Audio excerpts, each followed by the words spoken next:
ဘာတရားဟောမှလဲဆိုလို့ရှိရင်စိတ်တတံဗုဒ္ဓဇတ်တရားတော်လို့အဲ့ဒါလိုလေးတရားကောင်းစဉ်လေးမှတ်ပြီးတော့နာယူကြည့်ကြမယ်နော်ပထမဆုံးနေ့ညကအကိတိဇတ်ဟုတ်လားမနေ့တုန်းကမဟာတုတ္တသောမဇတ်ဒီကနေ့စိတ်တတံဗုဒ္ဓဇတ်950ဇာတကနိပတ်တော်ထဲမှာအလွန်လေးနက်တဲ့အကြောင်းအရာတွေရှိတယ်ဆိုတာကိုသိစေခြင်းလို့ပါနော်ဇတ်တော်လို့ပြောလိုက်ရင်လူတွေကခပ်ပေါ့ပေါ့သဘောထားကြတာလည်းရှိတယ်ပေါ့နားထောင်ကောင်းအောင်ဒန္တာကြီးစမ်းစမ်းရှောက်ရေးထားတာလို့ထင်တဲ့လူတွေတောင်ရှိနေတာပဲလေခုဒီစိတ်တတံဗုဒ္ဓဇတ်ကို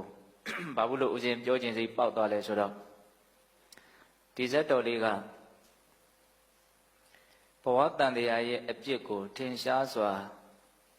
ပြထားတယ်လို့ဆိုနိုင်တယ်လေးနေတဲ့ရှုထောင့်ကနေကြည့်တတ်မယ်ဆိုလို့ရှိရင်မြင်စရာရှုခင်းတွေအများကြီးရှိတယ်ပေါ့နော်ဒီစိတ်တတံဗုဒ္ဓဇတ်ဆိုတာကစိတ်တဒုက္ခမိန်ရဲ့တံဗုဒ္ဓဒုက္ခမိန်ရဲ့ဆိုပြီးတော့စိတ်တနဲ့တံဗုဒ္ဓစိတ်တကဘုရားလောင်းမယ်တံဗုဒ္ဓကရှင်အာနန္ဒာရဲ့အလောင်းမယ်လူနှစ်ယောက်ရဲ့နာမည်ပေါ့နော်အဲ့ဒါကိုပေါင်းပြီးတော့ဇတ်တော်နာမည်လေးလောက်ထားတာဘာကြောင့်ဒီဇတ်တော်ကိုမြတ်စွာဘုရားဟောကြားတော်မူခဲ့တာတော့ဆိုတော့မြတ်စွာဘုရားလက်ထက်ကမြတ်စွာဘုရားရဲ့ကိုယ်စားချီးမြှောက်ခြင်းခံရတဲ့ရှင်မဟာကတ္တပဆိုတာတရားဓမ္မတို့အလုံးကြားဘူးတယ်နော်အဲ့ဒီရှင်မဟာကတ္တပမထေရမြတ်ကြီးရဲ့တပည့်ယဟန်နှစ်ပါးရှိတယ်အဲ့ဒီတပည့်ယဟန်နှစ်ပါးကတပါးပေါ်တပါးအလွန်တရာမှမေတ္တာကြီးတယ်တယောက်နဲ့တယောက်ဆွမ်းခံသွားရင်လည်းအတူတူပဲစားရင်လည်းအတူတူပဲကင်းကွာပြီးတော့နေတယ်ဆိုတာမရှိဘူးတဲ့လူပြောရရင်တော့တယောက်ကိုတယောက်အယံတန်ရောစဉ်ကြီးတယ်ပေါ့အဲ့ဒီယဟန်နှစ်ပါးကအဲ့ဒီယဟန်နှစ်ပါးရဲ့တပါးပေါ်မှာတပါးထားတဲ့မေတ္တာတရားကကြီးမားလွန်းတဲ့အတွက်ကြောင့်ယဟန်တန်ကပေးတတ်မှာအဲ့ဒီအကြောင်းအရာလေးကထင်ရှားတယ်ပေါ့သူတို့နှစ်ပါးရဲ့အကြောင်းကိုအပြောများတယ်ပေါ့အဲ့ဒီသတင်းစကားကိုမြတ်စွာဘုရားရဲ့ထံတော်မှောက်ရောက်လို့မြတ်စွာဘုရားကအေးတဲ့သူတို့နှစ်ယောက်ဒီတဘောမှာဒီလိုမေတ္တာတရားတန်ရောစဉ်တရားနဲ့နေနိုင်တာအောစရာမရှိသေးဘူးရှင်းတော့ကဘဝ၃ဘဝလောက်ခြားပြီးတဲ့နောက်မှာတောင်မှဘဝတိုင်းတန်ရောစဉ်အမြင်ကိုမဖြတ်နိုင်တဲ့အတွက်ကြောင့်မေတ္တာတရားကြီးမားစွာဖြင့်နှောင်ဖွဲ့ပြီးတော့နေခဲ့ကြဘူးတဲ့ပုဂ္ဂိုလ်တွေရှိတယ်ဆိုပြီးတော့ဒီစိတ်တတံဗုဒ္ဓဇတ်ကိုဟောတာဘုရားအလောင်းနဲ့ရှင်အာနန္ဒာအလောင်းရဲ့အကြောင်းမှာပဲဘယ်ကနေစိတ်တတံဗုဒ္ဓဇတ်ကိုစလဲဆိုတော့ဦးဇင်းတို့အဝန္တိတိုင်းဥဇင်တိပြည်အဲ့ဒီတိုင်းပြည်ကြီးမှာဘုရားအလောင်းကအလွန်ဆင်းရဲနွမ်းပါတဲ့ဒွန်ဆန္ဒမျိုးမှာသွားပြီးတော့လူဖြစ်တယ်တောင်ရစားတော်ရတဲ့အမျိုးအိန္ဒိယကလူဒန်းစားဇက်ကိုအရင်လဲခွဲခြားတာကိုအဆင့်အနှိမ်ဆုံးအမျိုးဆင်းရဲနွမ်းပါမှုအကြီးဆုံးအမျိုးမှာသွားပြီးတော့လူဖြစ်တယ်အလွန်ရုပ်မာတဲ့ကံတရားတွေကိုပြုတ်ခဲ့လို့အဲ့ဒီလိုရုပ်ညက်တဲ့အမျိုးမှာဖြစ်ရတယ်လို့နောက်ပိုင်းမှာပြန်ပြီးတော့ထုတ်ဖော်ပြောတာလည်းရှိတယ်အဲ့ဒါလို့ဦးဇင်းတို့ဘုရားလောင်းကအဲ့ဒီဒွန်ဆန္ဒမျိုးမှာလူဖြစ်တော့သူ့ရဲ့အမေကတေတယ်မကြခင်မှာပဲမိထွေးကနောက်ထပ်သားလေးတစ်ယောက်မွေးတယ်အဲ့ဒီမွေးလာတဲ့ကလေးကရှင်အာနန္ဒာလောင်းဘုရားလောင်းရဲ့နာမည်ကစိတ်တရှင်အာနန္ဒာလောင်းရဲ့နာမည်ကတံဗုဒ္ဓတယောက်ကိုတယောက်အယံတန်ရောစဉ်ရှိတယ်ဒီညီကိုနှစ်ယောက်ကဒါပေမဲ့အလွန်ဆင်းရဲနွမ်းပါတဲ့ယုံညံ့တဲ့မျိုးမှာဖြစ်ရတယ်သူတို့ဘဝဇာတ်ကြောင်းလေးကဘယ်လိုစလာလဲဆိုတော့ဒီနေ့မှာသူတို့တက်တဲ့ပညာလေးတွေကိုပြပြီးတော့တောင်းရန်စားတော့ရတာအဲ့ဒါအကိုဖြစ်တဲ့လူကမြို့ရဲ့အရှိတကားမှာသွားပြီးတော့တောင်းတယ်ညီဖြစ်တဲ့လူကမြို့ရဲ့မြောက်တကားမှာသွားပြီးတော့တောင်းတယ်အဲ့ဒီနေ့မှာပဲတိုက်ဆိုင်အလွန်တရာမှအမျိုးဆွဲကြီးတဲ့တထေးသမီးနှစ်ယောက်တယောက်ကအချမ်းရံများစွာနဲ့မြို့ရဲ့အရှိတကားနဲ့ထွက်ပြီးတော့ဥယျာဉ်မှာသွားပြီးတော့ပျော်ပွဲစားမယ်ပေါ့တယောက်ကမြောက်တကားကနေထွက်ပြီးတော့ဥယျာဉ်မှာပျော်ပွဲစားမယ်ဆိုတော့အချမ်းရံများစွာနဲ့ထွက်လာတာ အဲ့ဒါအရှိတကားရောက်တဲ့တတိသမီးကဘုရားလောင်းနဲ့တွေ့ဒါပါလူမျိုးလေးလို့ကြည်လိုက်တဲ့ခါကျဒွန်စန္ဒာဆိုတာသိရတဲ့ခါကျတော့ဒီနေ့မမြင်မမြင်တိုက်တဲ့ကျက်သိမင်္ဂလာမရှိတဲ့လူတွေရဲ့မျက်နှာကိုမြင်ရတယ်ဒါကြောင့်ဒီနေ့ပြောဝဲစားမထွက်တော့ဘူးဆိုပြီးတော့ယထာကိုနောက်ပြန်ပြီးတော့လှည့်သွားတယ်တဲ့အဲ့တော့နောက်ကနေပြီးတော့အလကားစားဖို့တောက်ဖို့လိုက်လာတဲ့လူတွေကအများကြီးရှိတာ哦ဒီကောင်လေးနဲ့တွေ့တာနဲ့တို့ရဲ့စားပွဲတောက်ပွဲပြည့်ရတယ်ဆိုပြီးတော့စိတ်တူပြီးတော့အဲ့ဒီဘုရားလောင်းဒွန်စန္ဒာကိုဝိုင်းပြီးတော့ရိုက်ကြတယ်ဝိုင်းပြီးတော့ရိုက်ကြတော့အဲ့ဒီနားတွေတတိတွေပါတွေမေ့သွားဟိုဘက်မှာရှိနေတဲ့ရှင်အနန္ဒာလောင်းကလည်းမသက်သာဘူးအဲ့ဒီပုံစံတိုင်းဖြစ်တယ်တတိသမီးကသူ့လည်းတွေ့ရောကျက်သိမင်္ဂလာမရှိဘူးဒီနေ့အိမ်ပြန်မယ်ဆိုတော့နောက်ကစားဖို့တောက်ဖို့လိုက်လာကြတဲ့လူတွေကဝိုင်းပြီးတော့စိတ်တူပြီးတော့ရိုက်ကြတာအဲ့ဒါညီကိုနှစ်ယောက်လုံးတတိမေ့ပြီးတော့နေကြတာနောက်တော့တတိရလာလို့ထလာတဲ့ခါကျတော့ရောင်ကိုင်ဖူးရောင်ပြီးတော့တယောက်နဲ့တယောက်တွေ့ကြတော့တို့ရဲ့ရှေးကံကြောင့်မို့လို့ဒီလိုယုံညံ့တဲ့အမျိုးမှဖြစ်ရလို့တို့မှဒီဒုက္ခတွေတွေ့ရတာဒါကြောင့်မလို့တို့ဟာဒွန်စန္ဒာမျိုးဖြစ်တယ်ဆိုတာကိုဘယ်သူမှမသိအောင်ဖုံးကွယ်ပြီးတော့တက္ကသိုလ်ပြည်ကိုသွားပြီးတော့ပညာသင်ကြမယ်ဆိုတော့သွားကြတာညီကိုနှစ်ယောက်သူတို့ရဲ့အမျိုးရဲ့အမှတ်လက္ခဏာတွေကိုအကုန်ဖုံးကွယ်ထားတာအဲ့ဒါညံကတော့ကောင်းပုံရတယ်မကြခင်မှာပဲဘုရားလောင်းကတက္ကသိုလ်ကဆရာကြီးရဲ့လက်ထောက်ဖြစ်တယ်တဲ့ဆရာကြီးကသူတို့ကိုဒွန်စန္ဒာမျိုးလို့မသိဘူးဘေးကတငယ်ချင်းတွေတင်ပေါ်တင်ဘက်တွေကလည်းဒွန်စန္ဒာတွေလို့မသိဘူးအဲ့ဒါနဲ့ဦးဇင်းတို့ဒီနေ့မှာတော့ရွာတရားမှာလှူပွဲတံပွဲရှိတော့ဆရာကြီးကငါမလိုက်နိုင်ဘူးလက်ထောက်ဖြစ်တဲ့ဘုရားလောင်းစိတ်ဓာတ်ဒုက္ခမိန်ကိုခေါင်းဆောင်ပြီးတော့မင်းအဲ့ဒီလှူပွဲတံပွဲကိုသွားပြီးတော့ရွတ်ဖတ်တရေစေပေးခဲ့အဲ့ဒါចောင်းသားတွေလည်းအများကြီးပါတယ်ပေါ့နော်အဲ့ဒါနဲ့ဟိုရောက်တဲ့အခါကျတော့နိုးကနာထမင်းတွေကျွေးတာတဲ့ចောင်းသားတွေကိုအဲ့ဒီနိုးကနာထမင်းတွေကပူပူလောလောတွေအဲ့ဒါကိုညီဖြစ်တဲ့တန်ဗုဒ္ဓကအေးတယ်လို့ထင်နေတာအဲ့ဒါကိုအေးတွေထင်ပြီးတော့နည်းနည်းလေးစာနေပုံရပါတယ်အဲ့ဒီနိုးကနာတွေကိုတော်တော်များများပါဇက်ထဲပြစ်ထည့်လိုက်လောင်တာပေါ့ရှာကိုပြန်ထွေးပြစ်လို့လည်းမရလူကြတဲ့ဆိုတော့မျိုးလို့လည်းမဖြစ်အဲ့ဒီမှာဘာလုပ်တုံးဆိုတော့ညီဖြစ်တဲ့လူကပူလိုက်တာပူတယ်လို့អော်တာအဲ့ဒါကိုပုံနာတို့ရဲ့မြင့်မြတ်တဲ့ဘာသာစကားနဲ့မអော်ပဲနဲ့စွဲနေတဲ့ဒွန်စန္ဒာစကားနဲ့អော်မိတယ်တဲ့ခလုပူတယ်အဲ့ဒါអော်တာအဲ့တော့အခုဖြစ်တဲ့လူကလည်းညီဒုက္ခရောက်တာတွေ့တော့ရုပ်တရက်သတိမေ့တယ်ပေါ့နော်နေကလထွေးပလိုက်လို့ပြောတယ်အဲ့ဒီပြောတဲ့စကားကဒွန်စန္ဒာဘာသာစကားဖြစ်နေအဲ့တော့ဘေးကចောင်းသားတွေကဒါဘာသာလဲပေါ့နော်ခလုဆိုတာလည်းမကြားဘူးနေကလလည်းမကြားဘူးပေါ့အဲ့ဒါနဲ့ပြင်းမဲ့ထွက်ပြီးတော့ရုံရှုနဲ့ဇက်ကအရန်ခွဲခြားကြတာကိုအဲ့ဒါဘာသာစကားလဲဆိုလို့စီစစ်တဲ့ခါကျတော့ဒီကောင်လေးဒွန်စန္ဒာတွေလို့သိသွားကြတာအဲ့လိုသိလဲသိရောလိန်ညာပြီးတော့ပညာသင်ရမလားဆိုတော့အကြီးအကျယ်ဝိုင်းပြီးတော့ရိုက်ကြပြန်တာသူတို့ကဒါသေးသေးအထိရိုက်ကြမှာပဲဒါမဲ့လို့ကံကောင်းတာကအဲ့ဒီနာကစိတ်ကောင်းနှလုံးကောင်းရှိတဲ့လူကြီးတယောက်ကထွက်လာပြီးတော့မင်းတို့ဒီလိုမလုပ်ရဘူးဆိုတော့ဝိုင်းဝန်းတားပြီးတော့ဒီကလေးနှစ်ယောက်ကိုအသက်ကနေခဲ့တာအဲ့လိုအသက်ဘေးကလွတ်သွားပြီမဲ့လို့တန်ရာတန်ချက်တော့တော်တော်ကြီးပြင်းပြင်းထန်ထန်ရတယ်ပေါ့အဲ့ဒါနဲ့အဲ့ဒီတကားကြီးကဒါဘသူမှမင်းတို့အပြစ်မတင်နဲ့မင်းတို့ရဲ့ရှေးကံကြောင့်ရုံညံ့တဲ့အမျိုးမှမင်းတို့ဖြစ်ရတာမင်းတို့အမျိုးရဲ့အပြစ်ပဲအဲ့တော့မင်းတို့လူလောကမှာနေရတာဆင်းရဲပါတယ်ကွာမင်းတို့ရတိတာဝတ္တာကောင်းပါတယ်လို့ပြောတယ်အဲ့ဒါနဲ့ညီကိုနှစ်ယောက်ကိုယ်ွယ်ရမယ်တောထဲမှာရတိဝတ်ပြီးတော့နေရတာတဲ့အဲ့ဒီဘဝမှာဇန်နေအဘိညာဉ်နေရတယ်လို့တော့စာထဲမှာမပါဘူးအဲ့ဒီဘဝကနေပြီးတော့တောထဲမှာရတိဘဝနဲ့တည်ကြတော့ဘယ်ရောက်သွားတော့ဆိုတော့ဦးဇင်းတို့နေရင်စတာမြေကမ်းဘေးမှာသမင်ညီနောင်သွားပြီးတော့ဖြစ်တယ်တဲ့နော်သမင်မတကောင်နဲ့ရဲ့ဝမ်းမှာသွားပြီးတော့ဖြစ်တာအရန်ချစ်တယ်တဲ့အဲ့ဒီသမင်ညီနောင်ကအမြဲတမ်းဂျိုချင်းရှက်ပြီးတော့နေတယ်ခေါင်းချင်းတိုက်ပြီးတော့တယောက်ရဲ့နှုတ်သီးပေါ်တကောင်ရဲ့နှုတ်သီးပေါ်တကောင်နှုတ်သီးတင်ထားပြီးတော့နေတယ်ဘယ်တော့မှခွဲတယ်ဆိုတာမရှိအဲ့ဒါလိုနေရင်းနဲ့တနေ့တော့တပူတော်နေတုန်းမှာပဲမုတ်ဆိုးကလှန်နဲ့တစ်ချက်တည်းပြစ်လိုက်တာနှစ်ကောင်တစ်လုံးသေတယ်တဲ့ဟောနော်သေတဲ့အခါကျတော့တပြိုင်တည်းသေတဲ့သဘောပေါ့နော်တပြိုင်တည်းသေတဲ့အခါကျတော့တပြိုင်တည်းဖဲနောက်ဘဝမှာပြိတ္တိနေကြတဲ့သဘောမရှိမနှောင်းပေါ့အဲ့ဒါဘယ်ရောက်သွားတော့ဆိုတော့နမရာမြင့်ရဲ့ဘေးမှာဝင်လုံငှက်တွေသွားပြီးတော့ဖြစ်ပြန်နေတဲ့ဝင်လုံငှက်ညီနှောင်းပေါ့နော်အဲ့လိုဝင်လုံနဲ့ညီနှောင်းဖြစ်တော့လည်းပဲအရန်ချစ်ကြတယ်ခင်ကြတယ် မြေတံကောင်းချင်းရှက်လက်ပင်ချင်းရှက်ပြီးတော့တွဲတွဲပဲအမြဲတမ်းနေတယ်အဲ့ဒါလည်းပဲမုတ်ဆိုးရဲ့လက်ချက်နဲ့ပဲတခါလည်းပဲတေကြပြန်နေတဲ့အဲ့ဒီဝင်လုံငှက်ဘဝအဲ့ဒီဝင်လုံငှက်ဘဝကတေတဲ့အခါကျတော့ဘုရားလောင်းစိတ်ဓာတ်ကဘယ်ရောက်သွားတော့ဆိုတော့ကောတံပီပြည်မှာအလွန်ချမ်းသာတဲ့ပရောဟိတ်ပုံနာကြီးရဲ့သားသွားဖြစ်တယ်တဲ့နည်းနည်းပြန်တက်သွားပြီနော်ဘဝတန်ရဟုတ်လားတံဗုဒ္ဓဆိုတဲ့ရှင်အနန္ဒလောင်းကတော့ဘယ်ရောက်သွားတော့ဆိုတော့ဥတ္တရပင်စာလတိုင်းကပင်စာလဘယင်ရဲ့သားမင်းသားသွားဖြစ်တယ်တဲ့သူကဟုတ်လားရှင်အနန္ဒလောင်းကမင်းသားဖြစ်တယ်နော်ဘုရားလောင်းကပရောဟိတ်ရဲ့သားပုံနာသွားပြီးတော့ဖြစ်တယ်အဲ့ဒါဘုရားလောင်းကအရွယ်ရောက်တဲ့အခါကျတော့တောထွက်ပြီးတော့ယတိဝတ်တယ်တဲ့ယတိဝတ်ပြီးတော့ကျင့်လိုက်တဲ့အခါကျတော့ဇံပင်ရှင်နဲ့တကွပြည့်စုံတဲ့သူတော်ကောင်းကြီးတယောက်ဖြစ်တယ်ပေါ့အဲ့ဒါသူက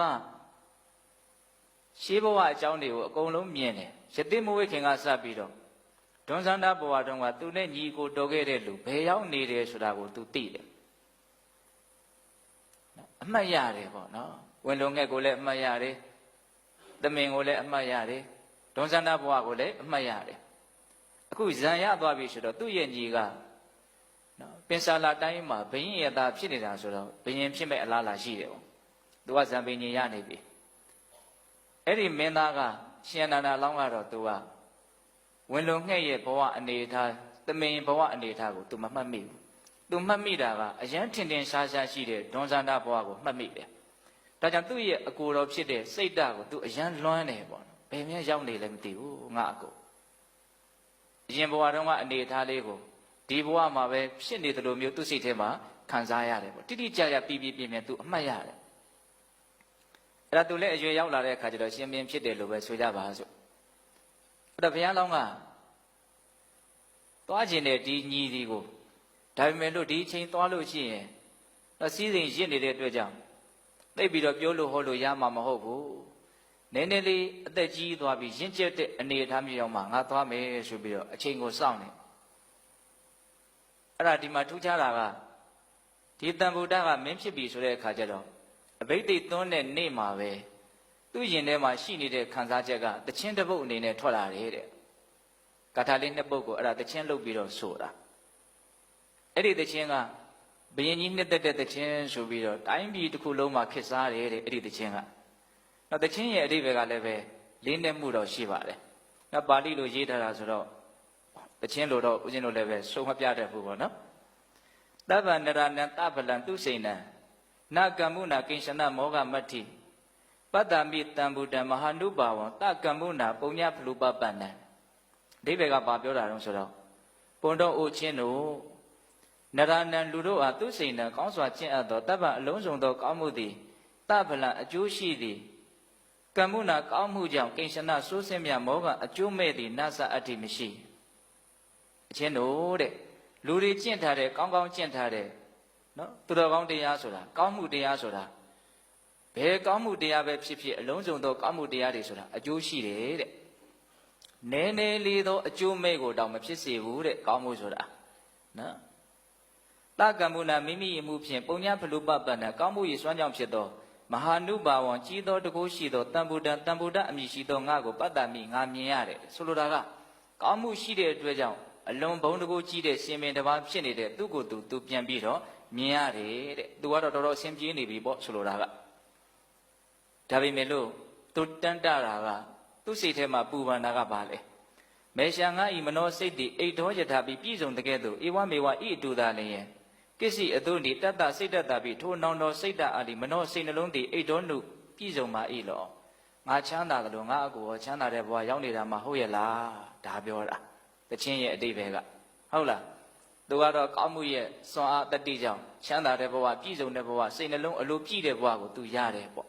ဒါပေမဲ့သူ့ရဲ့အကူကတော့ဘလို့မြန်ဖြစ်နေရှာတယ်လေဘယ်မြန်ရောက်နေရှာတယ်လေဇံပင်ញင်ရတဲ့ပုဂ္ဂိုလ်မဟုတ်တဲ့အတွက်ကြောင့်ယတိကြီးဖြစ်နေတယ်လို့သူကတော့မသိဘူးဒါပေမဲ့သူခံစားချက်သူ့ရဲ့အနေအထားတွေကိုတော်ထဲမှာရှိနေတဲ့သူ့ရဲ့အကူစိတ်ဓာတ်ကတော့သိနေတယ်ပေါ့အဲ့ဒါလို့နဲ့နေ့ဒီတော်တော်ကြာလာတဲ့အခါကျတော့ဒီတိုင်းပြည်မှာဒီတခြင်းကအမြဲတမ်းဆိုကြတယ်ပေါ့ဘယင်နှစ်သက်တဲ့တခြင်းဆိုပြီးတော့အဲ့ဒါလိုနဲ့နှစ်ပေါင်း40လောက်ကြာတဲ့အခါမှာဘုရားလောင်းကအချိန်ကြပြီဆိုပြီးတော့ရောက်လာတယ်တဲ့ရောက်လာပြီးတော့မင်းရဲ့ဥယျာဉ်မှာနေတယ် အဲ့လိုနေတော့မှကလေးတယောက်လူငယ်တယောက်ကအဲ့ဒီဘယင်နှစ်သက်တဲ့တခြင်းကိုဆိုတာဆိုတဲ့အခါကျတော့ဘုရားလောင်းကအဲ့ဒီကလေးကိုလာအောင်ဒီနာကိုရောက်လာပြီဆိုတော့မင်းဒီပြင်တခြင်းမတတ်ဘူးလားတတ်ပါတယ်ဒီပြင်တခြင်းပဲဘာဘူးလို့ဒီတခြင်းပဲထက်ခါဆိုနေရတာတော့ဒါကကျတို့ရဲ့ရှင်ဘုရင်ကြီးနှစ်သက်တဲ့တခြင်းမို့လို့ဆိုနေရတာအတိပ္ပယ်ကိုမင်းသိရလားဘယ်သိမလို့ဆိုနေကြမို့ဆိုလိုက်ရတာဒီတခြင်းရဲ့ဆိုလိုရဲ့အတိပ္ပယ်ကိုသူတို့ဘယ်သိမလို့ဒါကြောင့်ဒီတခြင်းရဲ့အတိပ္ပယ်ကိုပြန်ပြီးတော့သိအောင်နားလည်အောင်အဖြစ်အဆွဲတခြင်းလေးတစ်ပုဒ်တော့တစ်ပိုက်တော့လိုနေသေးတယ်အဲ့ဒီဥစ္စာလေးကိုမင်းကငါသင်ပေးမယ်အဲ့ဒါမင်းကဘုရင်ကြီးကဒီတခြင်းဆိုတဲ့အခါမှာဒီတခြင်းရဲ့အဖြစ်အဆွဲတခြင်းတစ်ပိုက်ကိုသူဆိုပြနိုင်တယ်လို့ဘုရင်ကိုမင်းတရဥတင်ပြီးတော့မင်းဆိုပြမယ်ဆိုရင်မင်းဆုတွေလက်တွေသေချာပေါက်ရလိမ့်မယ်သင်ပေးတာနော်အဲ့တော့အဲ့ဒီကလေးကသင်တာဒါဘုရားလောင်းကဘာသင်ပေးလိုက်တုံးဆိုတော့ဘုရင်ကြီးကစိုးရိမ်နေတာကသူ့ကိုချမ်းချမ်းသာသာမှရှိရလားစိတ်နှလုံးပြည့်ပြည့်ဝဝလေးမှရှိရလားလို့စိုးရိမ်နေတာအဲ့ဒါသူ့ကိုချမ်းချမ်းသာသာရှိနေပါတယ်စိတ်နှလုံးလည်းပြည့်ပြည့်ဝဝရှိနေပါတယ်ဆိုတာကိုပြန်ပြီးတော့အဖြေပေးလိုက်တဲ့သဘောပါပဲဟုတ်လားအဲ့ဒါနဲ့အဲ့ဒီတခြင်းလေးကိုသင်ပေးတော့ဒီကလေးကနန်းတော်ဝင်ပြီးတော့ဘုရင်ကိုခွင့်တောင်းပြီးတော့ဒီအကြောင်းအရာကိုတတော်ဥတင်တယ်အဲ့တော့ဘုရင်ကဟာဒါထူးခြားတယ်သူကဒီသတင်းကိုကြားခြင်းလို့ဒီတခြင်းကိုဆိုတဲ့အဓိပ္ပာယ်မျိုးရှိတာ哦အဲ့ဒါနဲ့နန်းရင်ပြင်မှာမူမတ်ဘုံဘုံပေးတဲ့အစုံအကုန်လုံးဆင့်ခေါ်ပြီးတော့မှဘုရင်ကြီးကလူတွေကြားထဲမှာအဲ့ဒီတခြင်းကိုဆိုတယ်ဟုတ်လားဘယ်လိုတော့ငါရဲ့စိတ်နှလုံးကတော့ပြည့်ဝပါရဲ့ငါရဲ့နောင်တော်ကြီးဖြစ်တဲ့စိတ်ဓာတ်ရဲ့စိတ်နှလုံးကိုပြည့်ဝတာမှဟုတ်ပါရဲ့လားချမ်းသာတာမှဟုတ်ပါရဲ့လားအဲ့ဒီမှာအဲ့ဒီကလေးကပြန်ပြီးတော့တခြင်းကိုအတုံးနဲ့ပြန်ပြီးတော့ဆိုတယ်တဲ့ဒေဝအရှင်မင်းကြီးနရဏလူတို့အားသူစိန်တံကောင်းစွာကျင့်အပ်သောတပ္ပအလုံးစုံသောကောင်းမှုသည်တဖလံအကျိုးရှိ၏ကမ္မုနာကောင်းသောအမှုဖြင့်ကိဉ္စနံစိုးစင်းမြမောကအချီးနှီးအကျိုးမဲ့သည်နတ္ထိမရှိကောင်းမှုကြောင့်အကျိုးမဲ့တယ်ဆိုတာနည်းနည်းလေးမှမရှိဘူးတဲ့အလုံးစုံသောကောင်းမှုတွေဟာအကျိုးရှိတာကိုဖြစ်စေတာကြီးပဲပေါ့တုံရှံရှင်မင်းကြီးမနောစိတ်နှလုံးသည်အိတ်တော်ယထာပြီးပြည့်စုံတကဲ့သို့စိတ်တံပြီးနောင်တော်စိတ်ဓာတ်ကိုလည်းမနောစိတ်နှလုံးသည်အိတ်တော်ပြည့်စုံ၏ဣတိဤသို့ဇာနာဟိတိတော်မူလောမင်းကြီးရဲ့စိတ်နှလုံးနော်ပြည့်ပြည့်စုံစုံပြည့်ပြည့်ဝဝအလိုကျပြီးတော့စိတ်တိုင်းကျပြီးတော့နေရတယ်လို့မျိုးနောင်တော်စိတ်ဓာတ်ရဲ့စိတ်နှလုံးဟာလည်းပဲအလိုကျပြီးတော့ချမ်းချမ်းသာသာရှိနေပါတယ်လို့ဒီလိုမင်းကြီးနားလဲပါလို့ပြောလိုက်တာအဲ့လိုလည်းပြောလိုက်ရောမင်းကြီးကလန့်သွားတယ်ပေါ့နော်ဒါဟာဓာတ်မသိပဲနဲ့အတွင်းရေးကိုမသိပဲနဲ့ဒီအဖြေကိုဖြေပြနိုင်ကြကြောင်းမရှိဘူးအဲ့ဒါနဲ့မင်းကြီးကဟေးကလေးမင်းကိုယ်တိုင်ကစိတ်ဓာတ်လားဒါမှမဟုတ်မင်းစိတ်ဓာတ်ကိုမင်းမဲတွေ့ခဲ့သလားဒါမှမဟုတ်တရားဥက္ကမင်းကိုဒီစိတ်ဓာတ်ရဲ့အကြောင်းကိုပြောလိုက်သလားပြာခတ်သွားတယ်နော်သိကျင်တယ်အဲ့ဒါနဲ့အဲ့ဒီကလေးကမင်းကြီးတဲ့ကျွန်တော်မျိုးကစိတ်ဓာတ်မဟုတ်ပါဘူးစိတ်ဓာတ်နဲ့တွေ့ခဲ့တယ်လို့လည်းကျွန်တော်မျိုးမသိဘူးသေချာတာကတော့ဒီသချင်းကိုရတေကြီးတစ်ပါးကသင်ပေးလိုက်တာအဲ့ဒါဘုရင်ကြီးတွေကိုသွားပြီးတော့မင်းပြောပြရင်ဆုတွေလက်တွေပေးမှာလို့ပြောလို့အဲ့ဒါလာပြီးတော့ဆိုပြတာဟုတ်တယ်နော်အခွန်များစွာထက်တဲ့ရွာ100လောက်တောင်ဆုပေးတယ်တဲ့ဒီကလေးကိုဘုရင်ကြီးကနော်သူသိကျင်တဲ့အဖြေကိုသိလို့ပေါ့အဲ့ဒါနဲ့အဲ့ဒီရတေရှင်မြတ်ကဘယ်မှာတော့ဆိုတော့ဥယျာဉ်ထဲမှာရှိတယ်အဲ့လို့ဆိုရင်ဒီအကြောင်းကိုသိနေတာဆိုတော့တေချာပေါက်တဟာငါရဲ့အကိုဖြစ်မှာပဲနော်ဒွန်စန္ဒဘဝတုန်းကအကိုဟာအခုရှင်ရတေဖြစ်နေတာဖြစ်မှာပဲယုံကြည်မှုရှိရဲ့နော်အဲ့ဒါနဲ့အစောတက်လျင်ပဲယထာတွေဘာတွေပြင်းအချမ်းရံတွေဘာတွေအကုန်နှိုးဆော်ပြီးတော့ဥယျာဉ်ကိုတိုင်တိုင်မွိုင်းမွိုင်းထွက်ကြတာကိုရောက်ပြီဆိုတဲ့အခါကျတော့ဒီရှင်ရတေကိုမြင်ရတာနဲ့ကိုပဲသူ့စိတ်ထဲမှာအယမ်းမှနှစ်ချိုက်တယ်နော်မေတ္တာဓာတ်တွေကပါလာတာပေါ့နော်တယောက်နဲ့တယောက်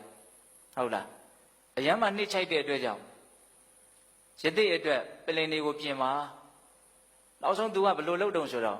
့ဒီရတေကိုလူထွက်ခိုင်းတာနောက်ဒီတိုင်းကြီးတယောက်တည်းနေရတာဆင်းရဲတယ်ပေါ့တိုင်းပြည်ရဲ့စီးစိမ်ကိုတဝက်ခွဲပြီးတော့နော်ဒီညီကိုနှစ်ယောက်အတူတူအုပ်ချုပ်ကြမယ်ပေါ့အဲ့လိုမျိုးထိ तू ကလှုပ်တာအဲ့လိုလှုပ်ပြီမလို့ဘုရားလောင်းကဇံပင်ရှင်ရနေတဲ့အလွန်တရာမှရင့်ကျက်တဲ့မြင့်မားတဲ့ဉာဏ်ရှိတဲ့ပုဂ္ဂိုလ်ဖြစ်တဲ့အတွက်ကြောင့်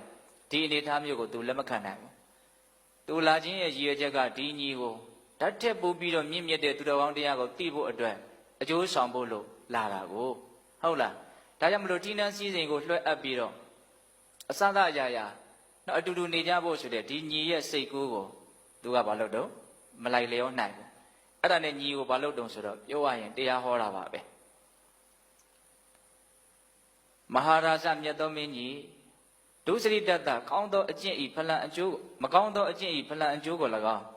အထောထုမတပါသူစိန်တတကောင်းသောအကျင့်ဤမဟာဝိပါကံကြီးမြတ်သောအကျိုးကို၎င်းဒိဋ္ဌဝမြင်၍အတ္တနမေဝမိမိကိုယ်ကိုယ်သာလင်ပရိတန်ယမိတ်တံသီလတန်ယမဖြင့်ငါဆောင်စည်းအပ်ပုဒ္ဒံဝါသားကို၎င်းပတုံဝါကျွဲနွားဆင်မြင်းကို၎င်းဒဏ္ဍဝါဥစ္စာကို၎င်းနပတ္တရေငါမတောင်းတဘူးတဲ့မင်းကြီးတဲ့မကောင်းတာလုပ်လို့ရှိရင်ဘာတွေဖြစ်မယ်ဆိုတာငါသိတယ်တဲ့ကောင်းတဲ့အကျင့်ကိုကျင့်ရင်လည်းပဲဘာတွေဖြစ်မယ်ဆိုတာကိုငါသိတယ်တဲ့နော်ကောင်းတဲ့အကျင့်ရဲ့ကြီးကျယ်တဲ့အကျိုးတွေကိုလည်းငါမြင်တယ်ဒါကြောင့်မလို့ငါကိုငါသာလင်ကောင်းကောင်းလုံခြုံအောင်ငါစောင့်စည်းမယ်သားတွေမယားတွေဆင်တွေမြင်းတွေဥစ္စာပစ္စည်းတွေနဲ့ငါအလိုမရှိဘူးလို့သူအဲ့လိုပြောတာအဲ့လိုပြောပြီးတော့ဗာဆက်ပြောတော့ဂါထာ6ပုဒ်တောင်သူကရွှတ်ရှုပ်ပြီးတော့ပြောတာမဟာရာဇမြတ်တော်မင်းကြီးဝတ္တတသ10နှစ်အပိုင်းခြားရှိကုန်သောဣမေတတေဝဣမန္တတသသသော10ပါးတို့သည်ဣဒာဤလူရွာ၌မစ္ဆာနာတတ္တဝါတို့၏ဇီဝိတံအသက်တိတံဩဒိန်ထုံမန္တတသသသောအပိုင်းခြားသောအပတ္တိညေဝမရောက်မီသားလျင်စိန်သောနှုတ်ဖြတ်အပ်သောနလောကျူသည်သုတ်တတိဤဝါ6တက်ကဲ့သို့သုတ်တတိ6တက်၏ဒါကဘာပြောတာတုံးဆိုတော့လူဘဝဆိုတာကိုတဲ့အလွန်ဆုံးအနှစ်တရာပိုင်းခြားလိုက်မယ်ပေါ့နော်အဲ့ဒီအနှစ်တရာကို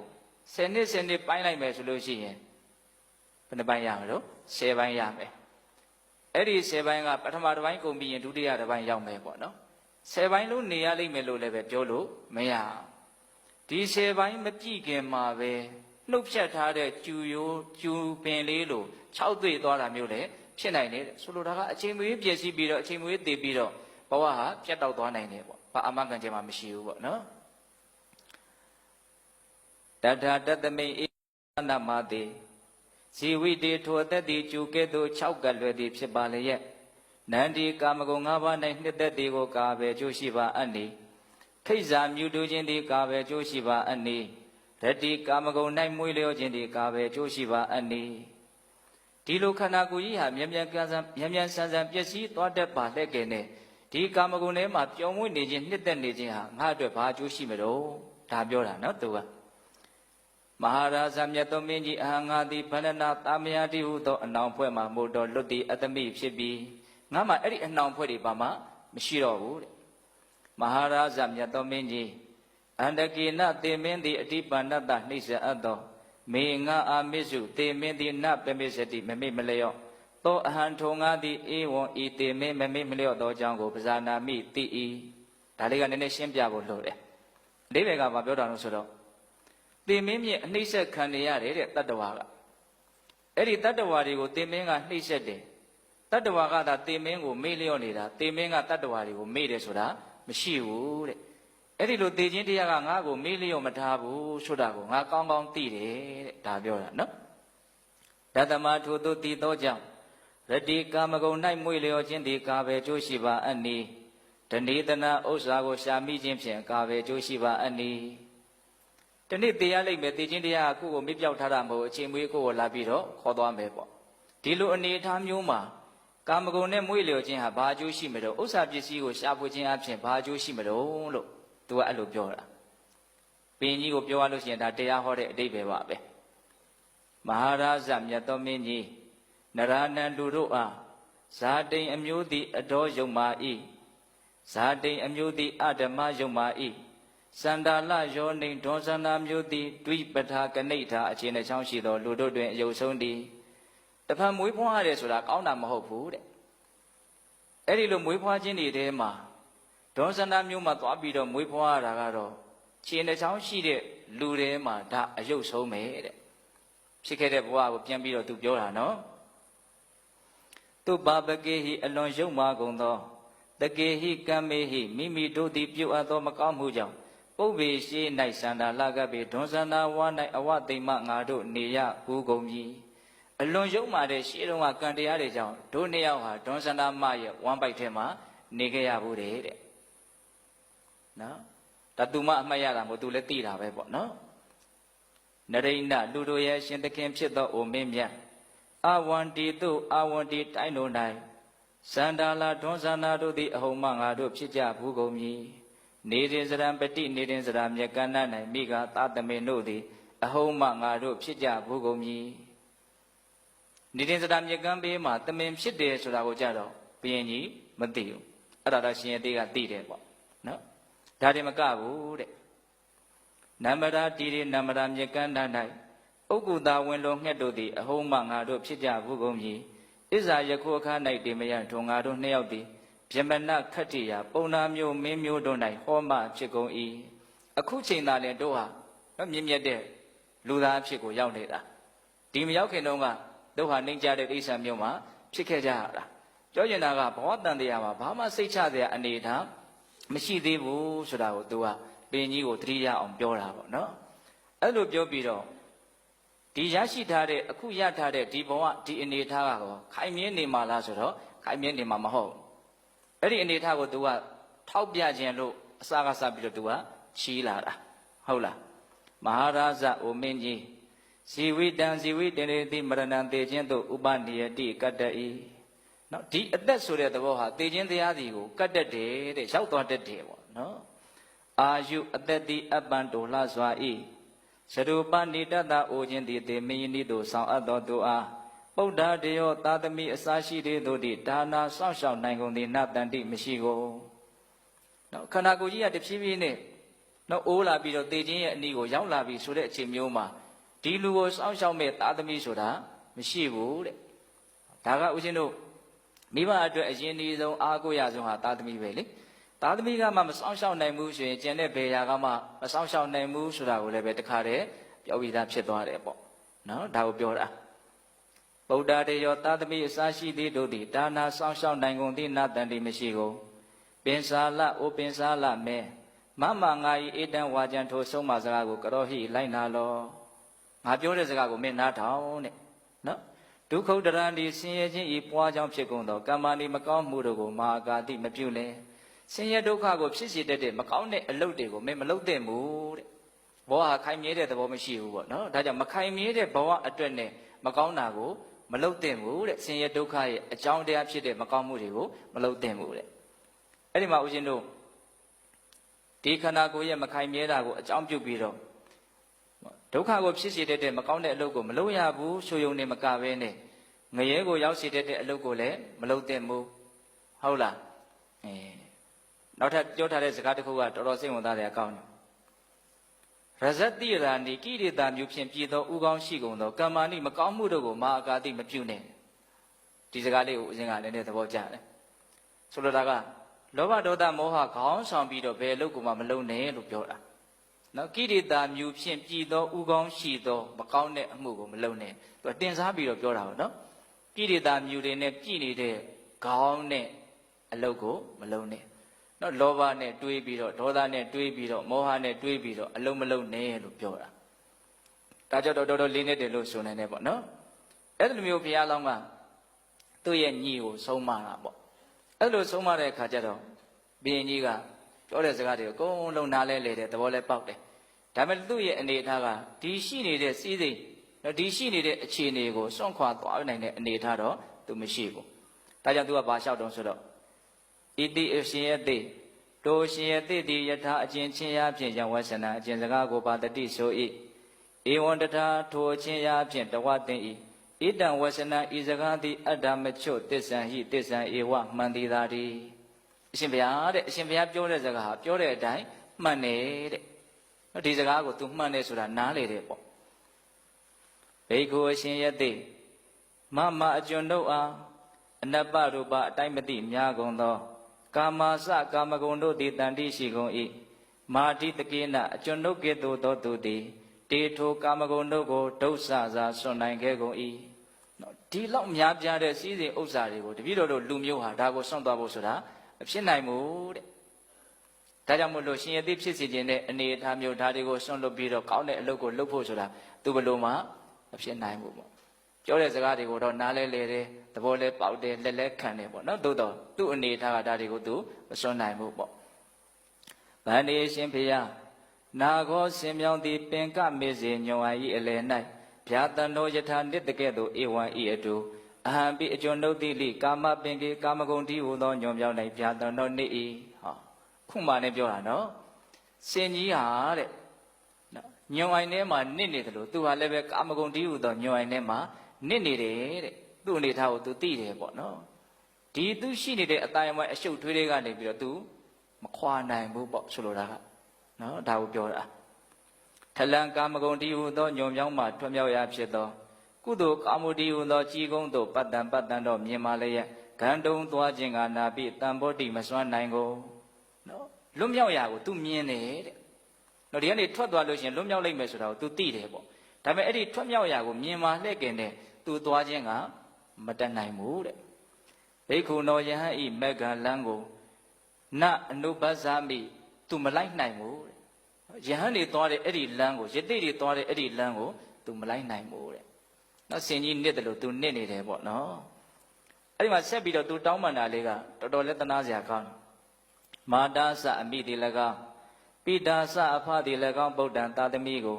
ကိန်းအတုမူ၍ဒုက္ခိချမ်းသာဒုက္ခနဲ့ပြည့်စုံသည့်ဘဝေယဖြစ်ပါအပ်နီဣတိဤသို့အနုတာတရေယထာဆုံးမတကဲ့သို့ဧဝံတထာဤအတု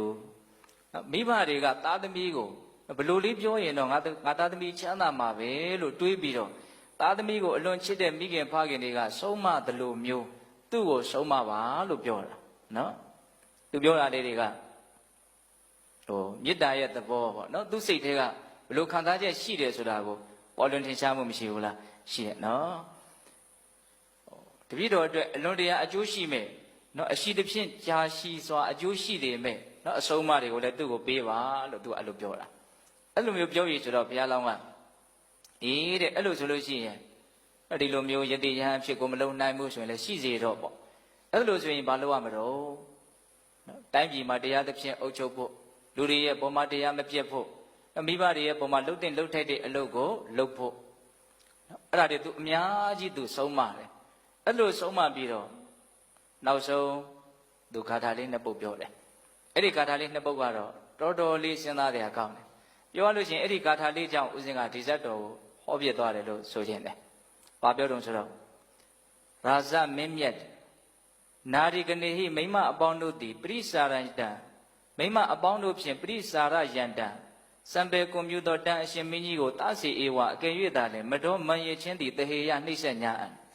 နော်ဇီစည်းစိမ်တွေကြားထဲမှာတကယ်လို့မန်တွေဖြစ်လာပြီဆိုလို့ရှိရင်နော်ရင်မှုမှုတွေဖြစ်လာပြီဆိုလို့ရှိရင်နော်ပြည်စုံမှုတွေရဲ့ကြားထဲမှာနော်မန်တွေရစ်လာပြီဆိုလို့ရှိရင်တဲ့ဣဒမေဝဂါထာဤဆိုလတန်သောဂါထာကိုသာလဲမနတိကရောဟိနှလုံးသွင်းလို့အခုဂါထာတပုတ်ပြောမယ်တဲ့ဒီဂါထာလေးကိုနော်စည်းစိမ်တွေကြားထဲမှာတကယ်လို့ကိုယ့်ကိုယ်စိတ်ကြီးဝင်လာပြီဆိုလို့ရှိရင်ဒီဂါထာလေးကို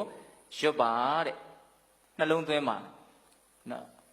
ဒီဂါထာကိုပရိတာယပရိသတ်ဤမစ္စေအလေ၌ဘာတိဟိရွတ်ရမယ်တယောက်တည်းတော့မရွတ်နဲ့ပေါ့နော်လူကြားထဲမှာဒီဂါထာကိုရွတ်လိုက်စမ်းပါအောင်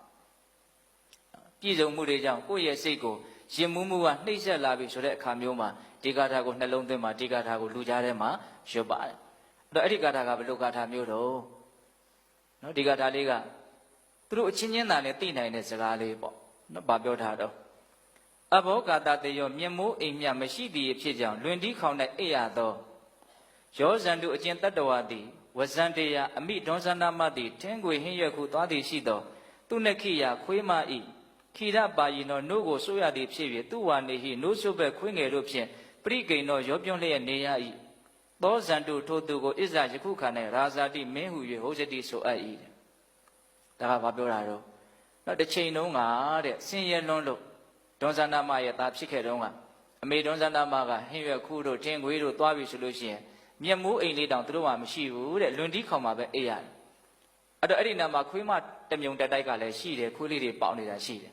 ဟုတ်လားအဲ့တော့ဒီကလေးလေးကဘာလုပ်ရအောင်ဆိုတော့အဲ့ဒီခွေးမရဲ့နှုတ်ကိုခွေးပေါက်စားလေးတွေနဲ့အတူတူစို့တယ်နေတယ်မအေးကမရှိဘူးမအေးကအစာရှာသွားတယ်နောက်ဟင်းရွက်ခုတို့ဘာတို့သွားတယ်အဲ့တော့စိတ်ဓာတ်ကနည်းနည်းကြီးပြီလေကြီးပြီဆိုတော့သူ့ညီဘလို့နေရတယ်ဆိုတာကို तू သိတယ်ဟုတ်လားခွေးမရဲ့နှုတ်ကိုခွေးပေါက်စားလေးတွေနဲ့ပေါင်းပြီးတော့စို့နေတာကို तू မြင်ခဲ့တယ်အဲ့ဒီလူကိုအခုဘာလို့ခေါ်တော့မင်းလို့ခေါ်တယ်တဲ့အခုဘာဖြစ်တယ်လို့ तू ကသိပြီနော်တစ်ချိန်လုံးကခွေးနဲ့အတူတူဘာလို့ရတော့နှိုးဆိုခဲ့ရတယ်အခုလောလောဆယ်တော့ဘာဖြစ်နေတော့မင်းဖြစ်နေတယ်တဲ့အဲ့တော့ကိုစီးစိမ်နေနဲ့ရစ်လို့ကိုအဟုတ်ကြီးထင်လာပြီဆိုရင်ဒါပါလေမဒဆိုတဲ့မန်တရားကကိုယ်ကိုနှိပ်စက်တာပေါ့နော်ဒါပေမဲ့ရင်မှုနေတဲ့အခိုက်အတန့်မှာတော့ကိုဟာဆင်းရဲနေတယ်လို့ရင်မှုနေတယ်လို့ဘယ်သိမလို့သို့တော့တကယ်ညံနဲ့စီစစ်ကြည့်ရင်ရင်မှုနေရတာလည်းပါလေဆင်းရဲတဲ့သဘောရှိတာ အဲ့လိုရင်မှုမှုကနှိမ့်ဆက်လာပြီဆိုရင်ဒီဂါထာလေးကိုနှလုံးသွင်းမှာဒီဂါထာလေးကိုလူကြားထဲမှာရွတ်ခိုင်းတာနော်ဒီဂါထာရဲ့အဓိပ္ပာယ်ကဘာမှနားမလည်စရာတော့မရှိပါဘူးနော်တစ်ချိန်တုန်းကဆင်းရဲလွန်းလို့မျက်မိုးအိမ်တောင်မရှိလို့နော်လွင်တီးခေါင်မှာခွေးမရဲ့နှုတ်ကိုခွေးပေါက်စားလေးတွေနဲ့အတူဆုပ်ပြီးတော့နေခဲ့တဲ့လူတစ်ယောက်ကအခုတော့ဘာဖြစ်နေလဲမင်းဖြစ်နေတယ်တဲ့နော်ဒါအများကြီးစဉ်းစားရရှိရနော်ဒါတရားဓမ္မတို့ရှင်တို့ဝါတန်တရားတစ်လျှောက်လုံးကိုပြောနေဒီတဘဝထဲမှာကိုပဲဘဝမှာအတဲကျအနှိမ့်မြင့်ဆိုတာတွေမရှိဘူးလားရှိတယ်ကိုကကိုမမေ့ဖို့လိုတာပေါ့နော်ပြီးတော့ဒီဟာလေးနဲ့ပတ်သက်ပြီးတော့ဦးဇင်းတို့ခေါင်းထဲမှာတော့ပြောချင်တာလေးတစ်ခုရှိတာကနိဒာနဝကတန်ရုပ်ပါဠိတော်ထဲမှာ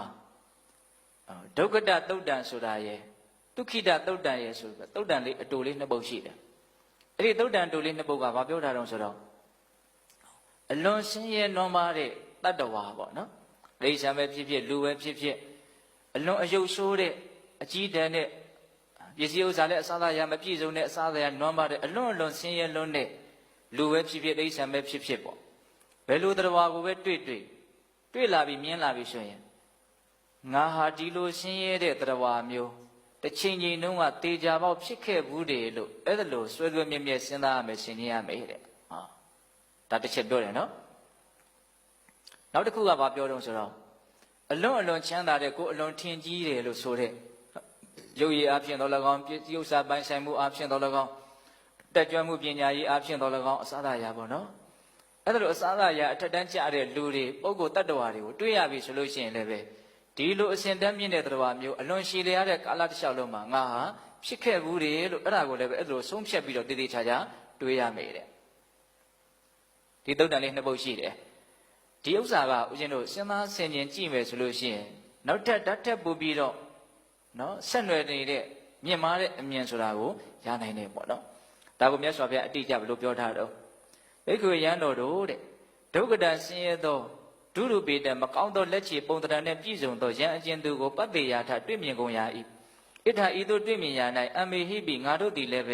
ဧဝရူပံဤသို့ဆင်းရဲခြင်းရုပ်အစင်းမဲ့ခြင်းသဘောကိုဒီကေနရှိလျားလှစွာသောဣမိနအတုနာဤကာလ၌ပစ္စနုဘူတံတိခံစားအပ်ဖူးပြီလေကုန်ဟု၍နိဋ္ဌံဆုံးဖြတ်ခြင်းသို့ကံတပ္ပံရောက်ထ၏တဲ့နော်အလွန်ဆင်းရဲတဲ့လူကိုတွေ့ရင်အလွန်ဆင်းရဲတဲ့တရားကိုတွေ့ရင်ငါလည်းဒီလိုဆင်းရဲတဲ့ဘဝမျိုးဖြစ်ခဲ့ဘူးတယ်လို့ဆုံးဖြတ်ခြင်းကိုရောက်ထိုက်တယ်တဲ့စဉ်းစားရမယ်နော်ဒီဥစ္စာဟုတ်လားအဲ့ဒါလိုပဲဦးဇင်းတို့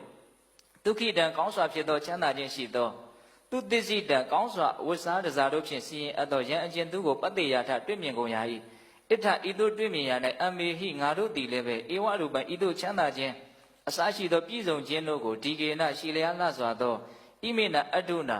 ဒီတန်တရားကြီးတစ်လျှောက်လုံးမှာပစ္စနုဘူတံခံစားခဲ့ဘူးပြီဟု၍နိဋ္ဌံဆုံးဖြတ်ခြင်းသို့ကံတပ္ပံရောက်ထ၏တဲ့နော်အလွန်ချမ်းသာတဲ့လူကိုတွေ့ရင်လည်းပဲဒါမျိုးငါဖြစ်ဘူးတယ်လို့စဉ်းစားရမယ်နော်အလွန်ဆင်းရဲတဲ့လူကိုတွေ့ရင်လည်းပဲဒါမျိုးငါဖြစ်ဘူးတယ်လို့စဉ်းစားရမယ်တဲ့ဒါအများကြီးစဉ်းစားရမရှိဘူးလားရှိရဲ့နော်အခုဒီမှာဘုရားလောင်းကနော်သူ့ရဲ့ညီကိုပြောတာဒီအိဗယ်ပဲဟုတ်ရဲ့လားနော်စီရင်ချမ်းသာနဲ့ရင်မှုလာပြီဆိုလို့ရှိရင်ငါဟာတစ်ချိန်လုံးကလွင်တီးခေါင်ထဲမှာနော်အမေကအစာရှားသွားလို့ဟင်းရွက်ခူးသွားလို့နော်ခွေးမကြီးရဲ့နှုတ်ကိုခွေးပေါက်စာလေးတွေနဲ့အတူတူရှင်တွဲပြီးတော့တောင်စုပ်ခဲ့ရတဲ့အနေအထားရှိခဲ့ဖို့တဲ့အခုချိန်တန်ကဟာရှင်ပင်ဖြစ်နေတာဒီအနေအထားမျိုးကိုဦးဇင်းတို့အများကြီးချဲ့ထွင်ပြီးတော့စဉ်းစားတတ်ဖို့မလိုဘူးလားလိုတယ်နော်အဲ့ဒါလိုမျိုးဘုရားလောင်းကနော်ဘဝရဲ့အနေအထားအခြေအနေလေးတွေကိုအနှိမ့်အမြင့်အတက်ကြသဘောလေးတွေကိုပြောပြပြီးတော့ဂိုင်းနဲ့မင်းငါရဲ့စကားကိုနားထောင်သည်ဖြစ်စေနားမထောင်သည်ဖြစ်စ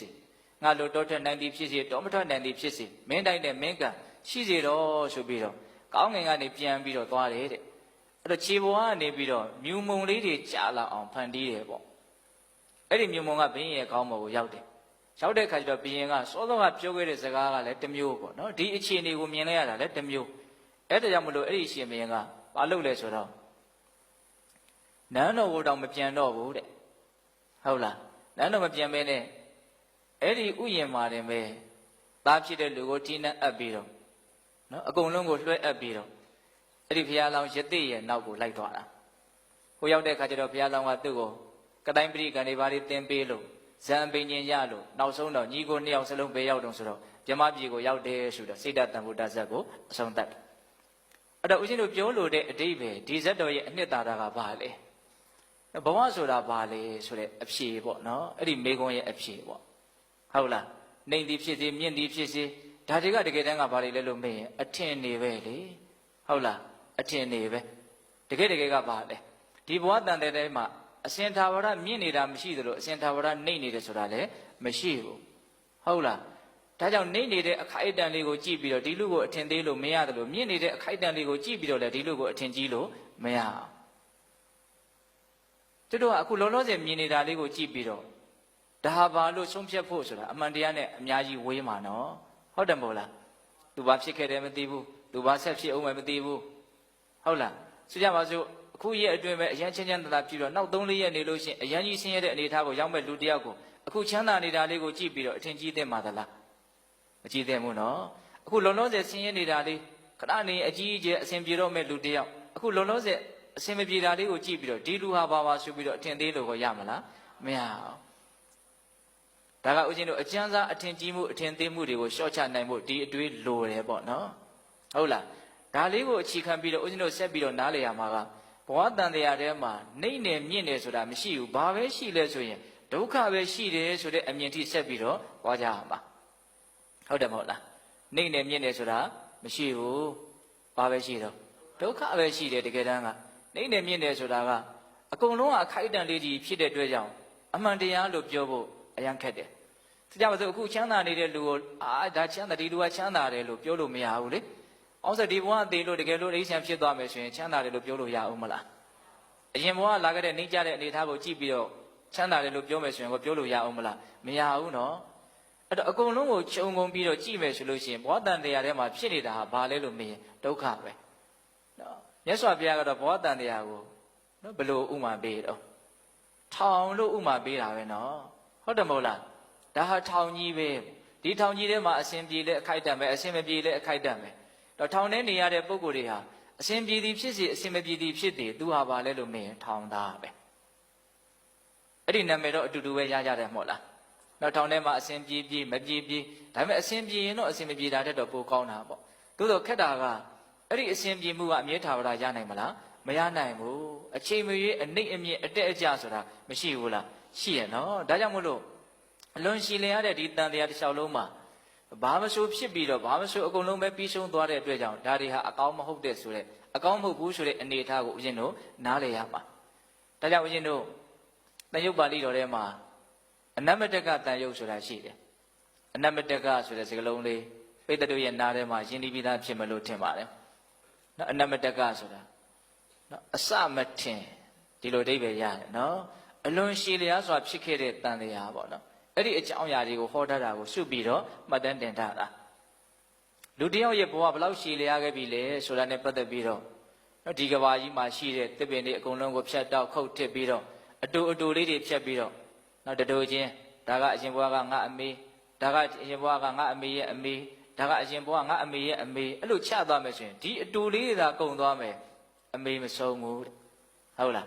အဲ့လိုပဲဒီကဘာမြေကြီးတစ်ခုလုံးကိုဇီးဇီးလောက်အလုံးလေးတွေလုံးတဲ့လုံးပြီးရင်ဒါကငါအမေဒါကငါအမေရဲ့အမေဒါကငါအမေအမေရဲ့အမေလို့ချသွားရင်ဒီအစီလေးသာကုန်သွားမယ်အမေမဆုံးဘူးတဲ့ဟုတ်လားပြီးတော့အလွန်ရှည်လျားတဲ့ဘဝတန်တရားတစ်လျှောက်လုံးမှာအလိုမကျလို့ငိုကြွေးခဲ့ရတဲ့မျက်ရည်တွေကိုတကယ်လို့စုထားလို့သာရမယ်ဆိုရင်ဘဝတန်တရားတစ်လျှောက်လုံးမပြောဘူးတဲ့ဟောဒီကကဘာတစ်ခုအတွင်းမှာကိုပဲမဟာသမုဒ္ဒရာ၄စင်းနဲ့မဟာသမုဒ္ဒရာ၄စင်းမှာရှိတဲ့ရေထက်များလိမ့်မယ်လို့မြတ်စွာဘုရားအဲ့လိုဟောတယ်ဒါပါလေဆိုတော့အလွန်ရှည်လျားတဲ့တန်တရားတစ်လျှောက်လုံးမှာဖြတ်တန်းခဲ့ရတဲ့အနေအထားပေါ့ဒါကြောင့်အခုလောလောဆယ်ပြစ္ဆက်ကအခိုက်အတန့်လေးတစ်ခုတည်းကိုကြည့်ပြီးတော့ဆုံးဖြတ်ခြင်းဟာတကယ်တမ်းကဘာလဲဘာမှမှန်ကန်မှုရှိတယ်လို့အဆိုနိုင်ဘူးဟုတ်တယ်မို့လားအခုဘာဖြစ်နေတာနဲ့ဒီလူဟာဘာလို့ပြောလို့မရအောင်ဘယ်တော့မှဘာဖြစ်ခဲ့တယ်မသိဘူးဘယ်တော့ဘာဖြစ်အောင်မယ်မသိဘူးအဲ့ဒါကိုအဓိကပြောချင်တာနော်တရားဓမ္မတို့အချင်းတို့တွေဟာဘယ်တော့မှဘာဖြစ်ခဲ့တယ်ဆိုတာမသိတယ်လို့ဘယ်တော့ကိုဘာဖြစ်အောင်မယ်ဆိုတာလည်းမသိတော့ဒါပဲအဲ့ဒါကြောင့်မလို့အခုလုံးလုံးစင်ဘာပဲဖြစ်နေတယ်နှိမ့်တယ်ပဲပြောမြင့်တယ်ပဲပြောကောင်းတယ်ပဲပြောဆိုးတယ်ပဲပြောတကယ်ကဘာလဲလို့မေးရင်အလုံးဟာဒုက္ခပေါ့နော်ဒါကြောင့်မလို့မြတ်စွာဘုရားကအဲ့ဒီအနမတကတန်ရုပ်ထဲမှာနော်သုတ်တန်လေးတစ်ပုဒ်ကိုဟောပြီးတိုင်း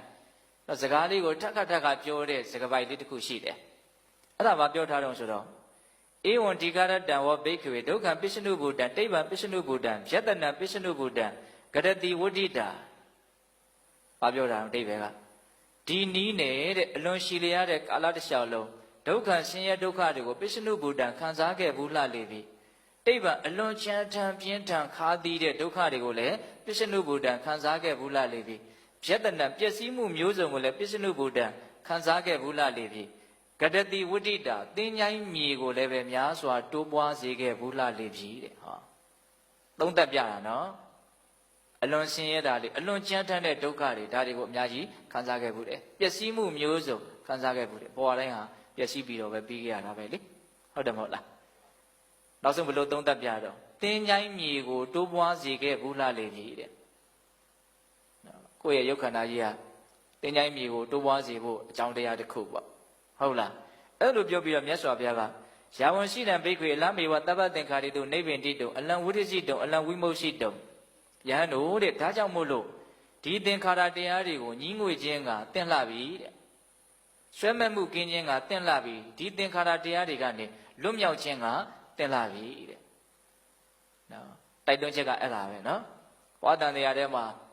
နောက်စနေရဲ့နေခဲ့ရတဲ့အနေအထားတွေကိုစဉ်းစားဆင်ခြင်ပြီးတော့ဒီဘဝတန်တရားကနေပြီးတော့နော်လွတ်မြောက်ဖို့အတွက်နော်အာထုတ်တင့်လှပြီဒါကိုဘယ်လိုပြောတော့နိဗ္ဗိန္တိတုံညီးငွေခြင်းကဝိရိစိတုံဆွဲမဲ့မှုကင်းခြင်းကဝိမု षि တုံလွတ်မြောက်ခြင်းကအလမေဝတင်လာသေးတာတွေဒါကြောင့်ပြည်သက်ပေါင်းသူတော်ကောင်းတို့နောက်သာသနာတော်မြတ်ကြီးနဲ့တွေ့ကြုံရတဲ့အသိဉာဏ်ရှိတဲ့လူသားတစ်ယောက်ဖြစ်ခိုက်မှာဒီအချက်ကိုအရင်တို့အရေးပါစဉ်းစားမိဖို့မလိုဘူးလားဘဝတန်တရားထဲမှာတော့ဘာဖြစ်တယ်ပဲပြောပြောဘာမှသိပြီးတော့ထူးတယ်လို့ပြောလောက်အောင်ထူးတယ်လို့မဆိုနိုင်ဘူးနော်ချမ်းသာတယ်ပဲပြောပြောဆင်းရဲတယ်ပဲပြောပြောလူဖြစ်တယ်ပဲပြောပြောနတ်ဖြစ်တယ်ပဲပြောပြောအကုန်လုံးအလွန်မြင့်မားတဲ့အမြင့်ကနေပြီးတော့ခြုံငုံပြီးတော့ကြည့်မယ်ဆိုလို့ရှိရင်သိပြီးတော့ထူးခြားတယ်လို့မဆိုနိုင်ဘူးဗမာစကားပုံလို့ပြောမယ်ဆိုရင်တော့ဒီပုတ်ထဲကပဲဒီပဲပေါ့နော်ဟုတ်လားတကယ်တမ်းကထူးခြားတယ်ဒီဘဝတန်တရားကလွတ်မြောက်အောင်လုပ်နိုင်တဲ့လူတွေထူးခြားတာပဲနည်းနည်းလျှော့ပြီးတော့ပြောရမယ်ဆိုလို့ရှိရင်လွတ်မြောက်ကြောင်းမျိုးစေ့ကလေးရအောင်လုပ်နိုင်တဲ့လူနော်လွတ်မြောက်ဖို့အတွက်နော်လမ်းစာကလေးရှားထားနိုင်တယ်ဆိုကြပါစို့ဒီဒုက္ခတွေကလွတ်မြောက်ဖို့အတွက်နော်ယထာကြီးနဲ့သွားမှရမယ်ဆိုကြပါစို့လေရင်ကြီးနဲ့သွားမှရမယ်လို့ဆိုကြပါစို့နော်လေရင်ကားကနော်တရားပေးရမယ်ဆိုကြပါစို့အဲ့လိုဆိုလို့ရှိရင်အဲ့ဒီတရားအတွက်ကိုဘယ်လောက်စုထားတော့လက်မှတ်အတွက်တရားမရှိအောင်တောင်မှ90ရှိပြီလား80ရှိပြီလားဘယ်လောက်စုထားပြီးပြီတော့နော်လက်မှတ်ဖို့အကုန်လုံးမပြည့်သေးလို့လက်မှတ်မရသေးဘူးဆိုအောင်တောင်မှအဲ့ဒီလက်မှတ်အတွက်ကိုဘယ်လောက်လောက်နော်အရင်အနည်းစိုက်ထုတ်ထားပြီးတော့ဒါဆိုလို့ရှိရင်လည်းထူးခြားတယ်လို့ပြောမယ်ဆိုရင်ပြောလို့မရဘူးလားမလွတ်မြောက်သေးတော့လည်းပဲလွတ်မြောက်ဖို့အတွက်ဘာဖြစ်နေတော့နီးစက်နေတယ်ဒါလူတယောက်နဲ့တယောက်ကွာခြားတယ်ဆိုတာလွတ်မြောက်ဖို့ဘယ်လောက်နီးစက်လဲမနီးစက်ဘူးလဲဆိုတဲ့အချက်ကိုပဲကြည့်ပြီးတော့ကွာခြားတယ်လို့ပြောမယ်ဆိုရင်ပြောလို့ရမယ်ဒါလေးနဲ့နှိုင်းယှဉ်ပြီးတော့တွေးစရာအင်္ဂုတ္ထုမှာလာတဲ့စကားလေးတစ်ခုရှိတယ်မကြလည်းပြောပြပါတယ်အဲ့ဒီဒေသနာတော်လေးကိုအရန်သဘောကျတော့ရသော်ဘုရားဘာပြောတော့ဆိုတော့လောကကြီးမှာဆွေမျိုးတွေနဲ့ပြည့်စုံခြင်းဆိုတာရှိတယ်တဲ့မရှိဘူးမဟုတ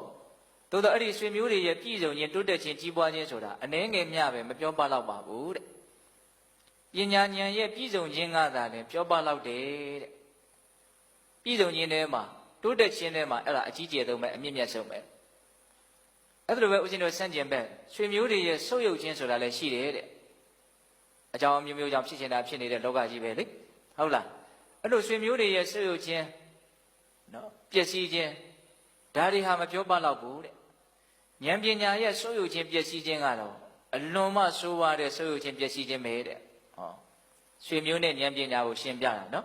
ပြီးတော့ဗာဆက်ပြောလို့ဆိုတော့ဥစ္စာပစ္စည်းဘောဂပေါ့နော်စီရင်ဥစ္စာရဲ့ပြည့်စုံခြင်းသို့မဟုတ်ဆုပ်ယုပ်ခြင်းမရှိဘူးမဟုတ်ရှိတယ်ပြည့်စုံလည်းပဲအနှဲငယ်မျှပဲမပြောပလောက်ဘူးပျက်စီးတယ်ဆိုလည်းပဲအနှဲငယ်မျှပဲမပြောပလောက်ဘူးဉာဏ်ပညာရဲ့ပြည့်စုံခြင်းဉာဏ်ပညာရဲ့တိုးတက်ခြင်းဆုပ်ယုပ်ခြင်းကတော့တကယ်ကိုပြောပလောက်တဲ့တိုးတက်ခြင်းဆုပ်ယုပ်ခြင်းတွေဖြစ်တဲ့အဲ့ဒါလိုပဲဦးဇင်းတို့ယတအချာယအကျော်စောနာမည်ကြီးမှုအကုန်လုံးဒီထဲမှာအကျုံးဝင်တယ်အဲ့ဒါဆုပ်ယုပ်လည်းပဲမပြောပလောက်ဘူးကြီးကျယ်တိုးတက်လည်းပဲမပြောပလောက်ဘူးပညာရဲ့ကြီးပွားခြင်းတိုးတက်ခြင်းဆုပ်ယုပ်ခြင်းပျက်စီးခြင်းဆိုတာတွေကတော့ပြောပလောက်တယ်တဲ့အဲ့တော့ပညာဆိုတာဘာပြောတာတော့ပညာတကယ်မြင်မှရင်ဘဝတန်တရားကလောရမှာပဲလေဟုတ်တယ်မဟုတ်လား ဒါကြောင့်အဲ့ဒီဉာဏ်ပညာရဲ့တန်ဖိုးတာနဲ့ဘဝမှာအကြီးမားဆုံးဖြစ်တဲ့အတွက်ကြောင့်လူတစ်ယောက်နဲ့တစ်ယောက်ရဲ့ထူးခြားချက်၊ကွာခြားချက်ကိုပြောမယ်ဆိုရင်ပညာအနိမ့်အမြင့်ကိုပဲကြည့်ပြီးတော့ပြောတဲ့တယ်ဟုတ်တယ်မဟုတ်လားပညာကြီးတဲ့လူနဲ့ပညာမရှိတဲ့လူတွေရဲ့ကွာခြားချက်ကတော့အယံကိုကြီးမားတယ်နော်ပစ္စည်းရှိတဲ့လူနဲ့မရှိတဲ့လူရဲ့ကွာခြားချက်ကမကြီးမားပါဘူး။ပေါင်းဆိုတစ်ချိန်ကြရင်မရှိတဲ့လူကလည်းရှိပြီးတော့ရှိတဲ့လူကလည်းမရှိတဲ့အနေအထားမျိုးကိုရောက်အောင်ပါပဲလေ။ဟုတ်တယ်မဟုတ်လား။ဒါကိုပြောနေတာတော့ဦးဇင်းကပုံအောင်လှည့်ပတ်ပြီးတော့ပြောနေတာဟုတ်လား။ကျမကြီးကောင်းတဲ့လူနဲ့မကောင်းတဲ့လူရဲ့ကွာခြားချက်လည်းသိမကြီးပါဘူး။ပေါင်းဆိုကောင်းတဲ့လူကလည်းတစ်ချိန်ကြရင်မကောင်းဘူးဆိုတာဖြစ်ဦးမယ်။မကောင်းတဲ့လူကလည်းတစ်ချိန်ကြရင်ကောင်းလိုက်ဦးမယ်။ဘောတန်တရားထဲမှာဒါအမျိုးမျိုးအတဲအကျအနေမြင့်သွားနေမှာပဲလေ။ဟုတ်တယ်မဟုတ်လား။ဒါကြောင့်အပေါ်ယံဖြစ်နေတဲ့ကိစ္စတွေကဘာမှထူးခြားတယ်လို့တကယ်တမ်းပြောလို့မရအောင်နော်တကယ်ထူးခြားမှုရှိကျင်တယ်ဆိုရင်ဘာလို့ဖို့လို့တော့ဘောအတန်တရားကထွက်မြောက်အောင်လုပ်ဖို့လိုတယ်ပေါ့မထွက်မြောက်နိုင်သေးဘူးဆိုရင်တော့ခုနကပြောသလိုထွက်မြောက်ရေးအတွက်ဘယ်အတိုင်းတာအထိကိုလှုပ်ထားသလဲပေါ့နော်ဒီလက်မှတ်အတွက်ပတ်စံဘယ်လောက်စုထားပြီလဲပေါ့နော်ဒါကြောင့်ဦးဇင်းတို့ပြည်သက်ပေါင်းတော်ကောင်းတို့တတိပဋ္ဌာန်တရားမဂ်ကင်၈ပါးကိုကျင့်သုံးခြင်းကတော့ဒါတိုက်ဘဝရဲ့အကြောင်းကိုနားလည်ပြီးတော့ဘဝရဲ့ပုံမှာဆွဲမဲ့မှုကင်းမယ်ဆိုလို့ရှိရင်လွတ်မြောက်သွားနိုင်တယ်ပေါ့နော်အဲ့ဒီအလုပ်ကိုကအမြဲတစေမလုပ်နိုင်ဘူးဆိုရင်ကျန်တဲ့ကုသိုလ်ကောင်းမှုတွေလုပ်နေတာမျိုးကမရှိဘူးလားရှိရနော်အဲ့လိုကုသိုလ်ကောင်းမှုမျိုးစုံကိုလှုပ်တိုင်းဒီအမြင်လေးရှိတဲ့တယ်ပေါ့အဲ့ဒီအမြင်ကပါလေအခုလုပ်နေတဲ့မြင့်မြတ်မှုလေးဒီထွက်မြောက်မှုလွတ်မြောက်မှုကိုပဲတွန်းအားပေးပါစေဒါကိုပဲအကျိုးကျေးဇူးပြုပါစေတခြားဘယ်အရာကိုမှမလိုချင်ဘူးမရချင်ဘူးမဖြစ်ချင်ဘူးပေါ့နော်ဒါကိုပဲမြန်မြန်ဆန်ဆန်ဝိုင်းပြီးတော့တွန်းအားပေးကြပါစေဓမ္မတာနဲ့ဦးဇင်းတို့တွေမြန်မြန်လွတ်မြောက်နိုင်တယ်ပေါ့နော်ဒါကြောင့်ကုသိုလ်ကောင်းမှုလှုပ်တိုင်းနိဗ္ဗာန်တပစ္စယောဟောတုဆိုတာကခပ်ပေါ်ပေါ်လေးဆိုလို့မရဘူးနော်ဘယ်ဆုံးတောင်းဆုံးကနေမလွဲနိုင်အောင်ကြိုးစားကြရတာပေါ့ဟုတ်လားဒါကြောင့်သတိပဋ္ဌာန်တရားဝိပဿနာတရားတွေကိုကြိုးစားတယ်ဆိုတာကတော့တကယ့်ကိုဓာတ်တိုက်သူကတော့လက်တွေ့ကြကြကြင်ကြံကြိုးကိုအထောက်ကြရတာသို့တော့အာမထုတ်နိုင်တဲ့အနေအထားမျိုးလေးတွေကအချိန်ကာလတွေမှာမရှိဘူးလားရှိရနော်အဲ့ဒီလိုအခြေအနေမျိုးမှာဒီပြင်ကုသိုလ်တရားတွေကိုလုပ်နေတဲ့အခိုက်အတန့်မှာလည်းပဲဒီအမြင်ကိုအခြေခံပြီးတော့နော်လွတ်မြောက်မှုအတွက်ဖျက်မြောက်မှုအတွက်အကျိုးကျေးဇူးပြုပါစေလို့ဒီလိုစိတ်ထားမျိုးရှိကြအောင်နော်ဒါကြောင့်ဒီကနေ့ဒီဇတ်တော်ကိုအဓိကပြောရခြင်းရဲ့ရည်ရွယ်ချက်ကအဲ့ဒါပါပဲဘဝတန်တရားထဲမှာအနေအမြင့်အတက်အကျတွေနဲ့သွားနေတာဘာမှတကယ်ထူးခြားတယ်လို့ပြောလို့မရဘူးဒီလိုကအခုဒီလိုဆိုရင်တချိန်မှာဟိုလိုဖြစ်သွားအောင်ပဲဟိုလိုကအခုဟိုလိုဆိုရင်တစ်ချိန်မှဒီလိုဖြစ်သွားအောင်ပဲဖြစ်ချင်တယ်လို့ဖြစ်ပြီးတော့နေတာဖြစ်တဲ့အတွက်ကြောင့်ဘာမှပြောလို့မရအောင်ဒါကိုဘဝကိုအနေထားဆိုတာကလည်းဘယ်တော့မှတသက်မှတ်တယ်မရှိပါဘူးအကုန်လုံးကအခိုက်အတန့်လေးတွေကြီးပဲလေအခုကိုယ့်ရဲ့အခြေအနေကိုစိတ်တိုင်းကြားသည်ဖြစ်စေစိတ်တိုင်းမကြားသည်ဖြစ်စေသိကြတာကဘာလဲပြီးသွားမှာနော်ဟုတ်တယ်မဟုတ်လားစိတ်တိုင်းကြားလို့လည်းပဲနှမျောနေလို့မရဘူးစိတ်တိုင်းမကြားလို့လည်းပဲပြီးမှပြီးပါမလားလို့စိုးရိမ်မနေနဲ့စိတ်တိုင်းမကြားလည်းပြီးသွားမှာပဲဟုတ်တယ်မဟုတ်လားဒါကြောင့်ပြည်သက်ပေါင်းတော်ကောင်းတို့ဘဝနဲ့ပတ်သက်ပြီးတော့ဒါဟာကြည်ရပြန့်ပြန့်စဉ်းစားစရာနော်အနေအထားတစ်ခုကိုမရဘူးလားရရနော်ဒီဇတ်တော်ကဒါကြောင့်ပြည်သက်ပေါင်းတော်ကောင်းတို့ဦးဇင်းတို့ပြောခြင်းတဲ့အဓိကအကြောင်းအရာလေးကမင်းကြီးစီးစိမ်နေနဲ့ယဉ်မှုလို့ကိုယ့်ရဲ့စိတ်ကိုယဉ်မှုတွေကနှိမ့်ဆက်ပြီးဆိုရင်ဒီဂါထာလေးကိုနှလုံးသွင်းမှာလူကြားထဲမှာရွတ်ပါအဲ့ဒါလေးပဲပြောခြင်းတာဟုတ်လားတစ်ချိန်တုန်းကမြင့်မိုးအိမ်လေးတောင်မရှိလို့ဟုတ်လားလွင်တီးကောင်မှာခွေးပေါက်စာလေးတွေနဲ့ရောပြီးတော့ခွေးမကြီးရဲ့နှုတ်ကိုအတူတူစုပ်ခဲ့တဲ့လူတစ်ယောက်ကိုအခုဘာလို့ခေါ်တော့မင်းလို့ခေါ်တယ်တဲ့ဟုတ်လားပြောလဲပြောတတ်တယ်နော်အေးဒါကြောင့်ပြည်သက်ပေါင်းတော့ကိုယ့်အကိုဘာဘာညာညာထင်တဲ့အခါဆိုလူတွေမှာရှိတတ်တယ်ဟုတ်လားအဲ့လိုထင်လာပြီဆိုလို့ရှိရင်ဒီဇတ်တော်လေးကိုအမှတ်မရသင့်ဘူးလားရသင့်တယ်နော်ကိုဘေးကလူတွေအဲ့လိုဘဝင်မြင့်ပြီးတော့ရင်မှုနေတဲ့အနေအထားမျိုးမှတွေ့ရင်လည်းပဲဒီဇတ်တော်လေးကိုပြောပြပါနော်ဟုတ်လားခက်တာသူ့ဘဝနောက်ကြောင်းလဲကိုကမသိတာတော့ခက်တာပေါ့နော်ဟုတ်လားအေးအဲ့တော့ဦးဇင်းတို့ပြည်သက်ပေါင်းတော်ဒီကနေ့စေတသံဗုဒ္ဓဇတ်ဟုတ်လားအဲ့တော့ဦးဇင်းတို့ဒီတစ်ခေါက်မှာတော့တရား၈ပုဒ်ပေးတို့နာရတယ်ပေါ့နော်စိတ်ဆိုဒီမှာက၅ပုဒ်ပေါ့နော်ဇတ်တော်က၃ပုဒ်ဟုတ်လားရိုက်ကူးကြီးတွေကလည်းရှိတယ်နော်တရားတွေကလည်းပဲခွေတွေထဲမှာရှိတယ်အဲ့တော့လူတွေကအစုံနာထဆိုတော့တရားကိုမတူစေခြင်းနဲ့စေနာလည်းပါလို့ရှာဖွေဟောရတယ်ပေါ့ဟုတ်လားအေးတချို့ကြတော့လည်းပဲဆရာတော်ကြီးတွေဟောထားတာတွေရှိပါတယ်သို့တော်လည်းပဲကိုဟောတော့လည်းပဲဟောပုံတစ်မျိုးပေါ့နော်ဒါကြောင့်မို့လို့ကိုမဟောဘူးသေးဘူးဆိုလို့ရှိရင်တော့တချို့တရားတွေကိုဟောဖို့ဦးဇင်းတို့အားဆိုင်ဖြစ်တယ်ပေါ့နော်အေးဘာပဲဖြစ်ဖြစ် ပိဋကပေါင်းသူတော်ကောင်းတို့ကုသိုလ်ကောင်းမှုတွေကိုဘက်စုံတောင်းစုံကနေကြိုးစားအထောက်ခဲ့ကြတယ်လို့ဆိုနိုင်ပါတယ်ဟုတ်လားဒါနမှုသီလမှုတမာတိမှုပညာမှုအစုံလုပ်ခဲ့ကြတယ်ပေါ့နော်အဲ့ဒီလုပ်ရက်တွေရဲ့စွမ်းအားတတိတွေနိဗ္ဗာန်ချမ်းသာကိုရရှိဖို့ဘောတန်တရားကလွတ်မြောက်ဖို့အတွက်ကြီးမားတဲ့တွန်းအားတွေဖြစ်ပါစေလို့ဒါအဓိကထားကြရမယ်ပေါ့နော်အဲ့ဒီလိုစိတ်ထားနဲ့ဒီကနေ့ညပိဋကပေါင်းသူတော်ကောင်းတို့ကြိုးစားအထောက်ကြရသောဒါနသီလတမာတိပညာကုသိုလ်ကောင်းမှုအစွတ်တို့ရဲ့အစွမ်းတတ္တိကြောင့်ဘုရားတပည့်တော်တို့သည်မဲ့ညာဘုညံမျက်နှိပ်ပံကိုလင်းမြန်ထုတ်ချောက်မျက်မှောက်ပြုပြရစေကုန်သောဟုပတ္တနာအောင်စုပြုကြကုန်ရာတည်း